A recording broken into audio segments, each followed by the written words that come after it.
Welcome to another episode of Pop the Hood. I'm your host Imzan Ali, and today we are here at Unlimited Tyres to feature Shaun Hernandez, also known as Shaun 3.0. In this episode, we're going to be featuring his ins and outs pertaining to drift, his background, and everything else. You don't want to miss this episode.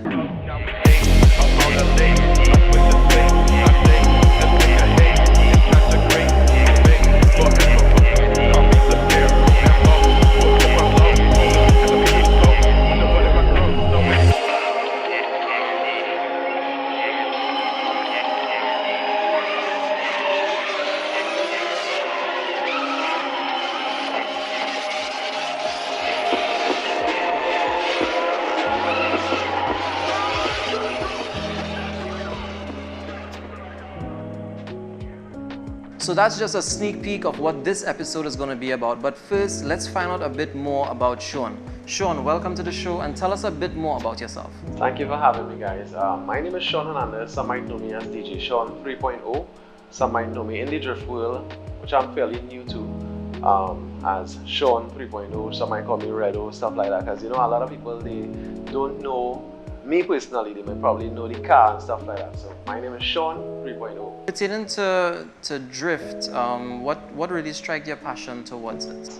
I think drifting, I have a lot of friends who have been around or observing this sport a really long time now, and having the opportunity to actually be a passenger in, you know, a drift car, I think that kind of struck my passion and something that I wanted to get into.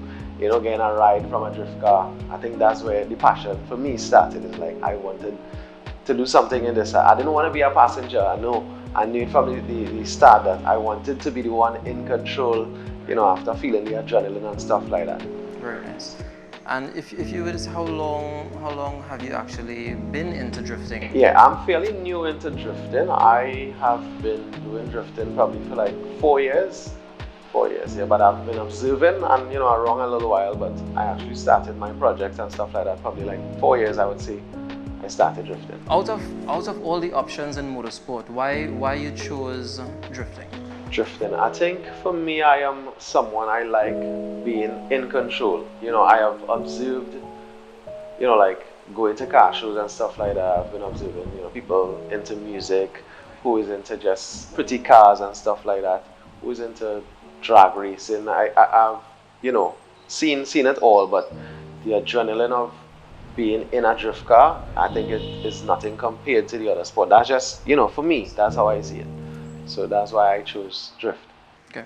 Now we pretty much showed a sneak peek of, you know, the car that you own. What's the reason why you chose that car? The C33. Getting into it, I think me coming out from or having a background of no drifting history or anything like that, it's just a sport that I basically saw and like. I think, you know, my friends, when I asked about it, they was like, you know what, you know, starting, you're very new, so you're going to make a lot of mistakes, you know, before you get the hang. And it was like, C33 is a pretty decent car to start with, you know, the parts, you could get it anywhere, it's not as expensive and stuff like that. So that's why I say start off with a C33, and I think I like it after seeing the way how people is customize C33, and it can be very creative with it. And yeah. So Shaun, I know you mentioned earlier that you're a professional DJ. How has the transition been from being a DJ to actually getting into drift? Still do DJing as well as drifting. The transition, I think people they are amazed by my personality. I'm being more reserved and stuff like that, actually seeing videos with me drifting and stuff like that. Like, Shaun, you driving like this? I don't know you to be like that and thing, but you know, it was a crazy one. You know, people still kind of now accepting it, but for me, the transition was a nice one because I think everyone kind of more or less accepted me into the drift. It's like, so, okay, you know what? I don't have any backgrounds of drifting or any car knowledge and stuff like that. So everyone, I think, was welcoming for me.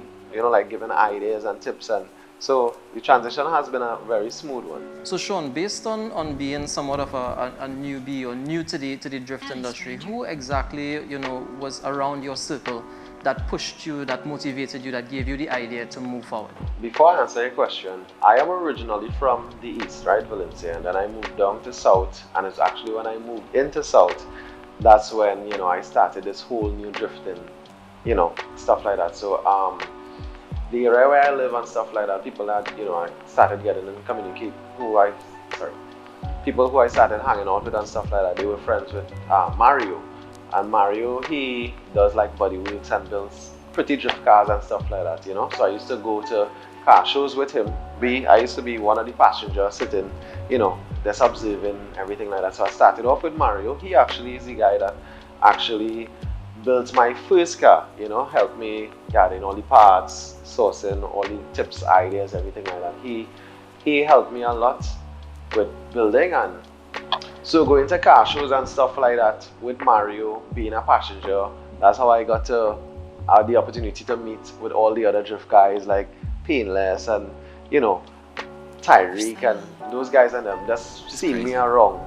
I think that after building the car and having all the trials and errors, because, you know, for me, I'm new to it, so I had people, you know, like within the community saying, well, okay, you know, you should try this, you should try that, stuff like that. I think for me, I had a lot of failures, I would say, in terms of dealing with engines and, you know, like not having proper or someone professional to advise me, you know, because, you know, you're just starting up in this, so it's like everybody's saying this, so you go with this, that. And I kind of, after I kind of went through my first 2 engine, I ended up meeting up with Painless. And, you know, he basically is the one who was like, yeah, Shaun, you know, you should try this, because he probably, you know. So I started rolling with Painless, and I think he's one of the guys who actually pushed me a lot. He inspired me in a sense that, you know, he was like, Redo, you know, he was very real with me. He'd be like, you do this drive, but you could do it better. I don't like what you're doing. You know, he's not one to just say, well, okay, you're doing nonsense, or he's saying it behind your back or anything like that. No. But he was one to say, well, Redo, I don't like how you're doing this. And, you know, I really look up to him as somebody being real on my side, you know, to say, well, everybody would clap for you, but not everybody would tell you or point out your flaws and tell it to you directly, rather than, you know, have a conversation behind your back or something like that. So I kind of was very happy for having someone like Brian to actually guide me and show me tips and tricks along the way, you know. So, but I think something that I appreciate now in drifting, or I would go to events and people would come up and be like, Redo, you know, you get real good compared to how you was when you just started and stuff like that. Because even I saw a post the other day that David posted. He was like, you know, I remember looking at this guy about a year ago, and it's like from non-stop spinning out to someone who could actually do a full drift course now.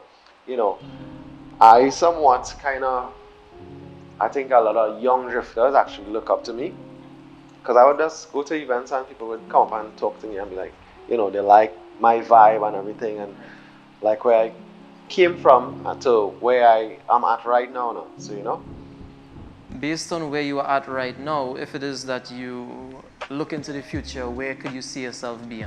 So my future plans for drifting is actually, you know, for me, I think now is just understanding my car, understanding what my car can do, what I can do with it, understanding the different course or different places and stuff like that, competing, challenging myself. But the long goal is to really go abroad, even if I have to start regionally and before we go international. But the long-term goal for me is competing abroad, you know, going to big competitions and stuff like that. That'll be my long-term goal when drifting. So I think it's been a very informative interview thus far. However, let's take a look outside and get a bit more in-depth on Shaun's C33.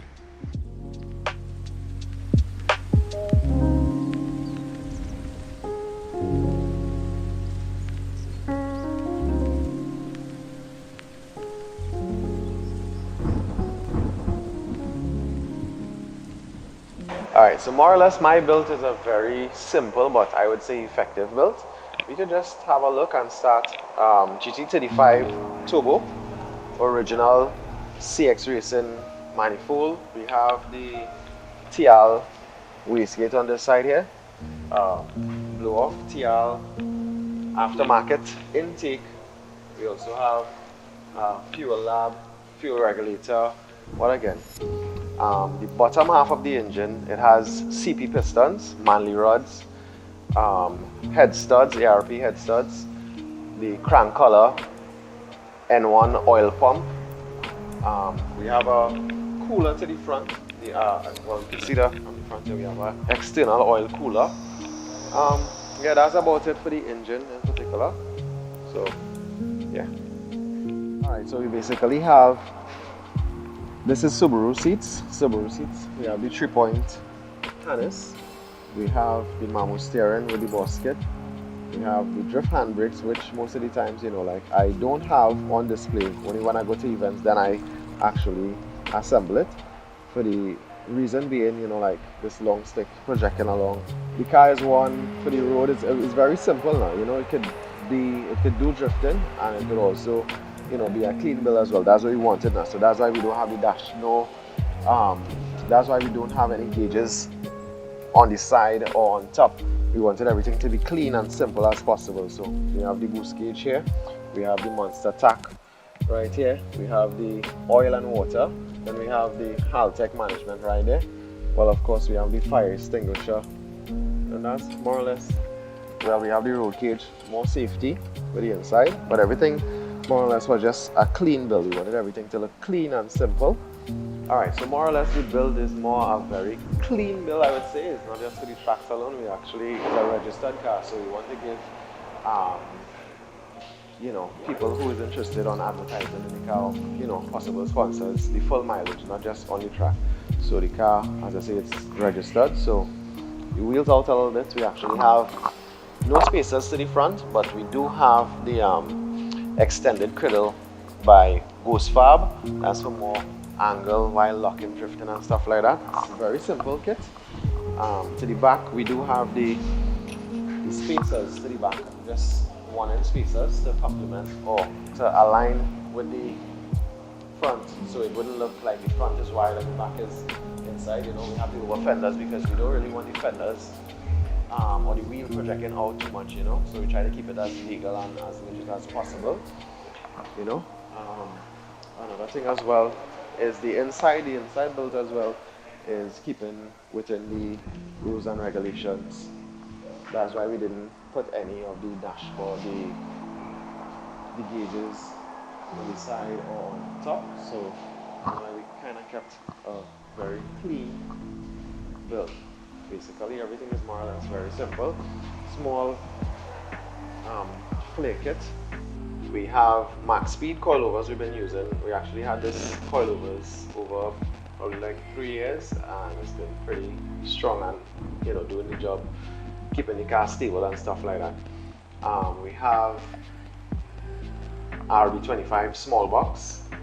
On the wheels we have the Skyline brakes, but as I said, all these things, it wasn't just like that, you know. As we started the build, everything came along the way, you know, just upgrade, it was constant.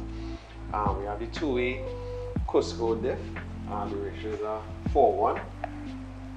Yeah, that's about pretty much everything that we have underneath here. So Shaun, I must say that was a very clean build that you featured on this episode of Pop the Hood.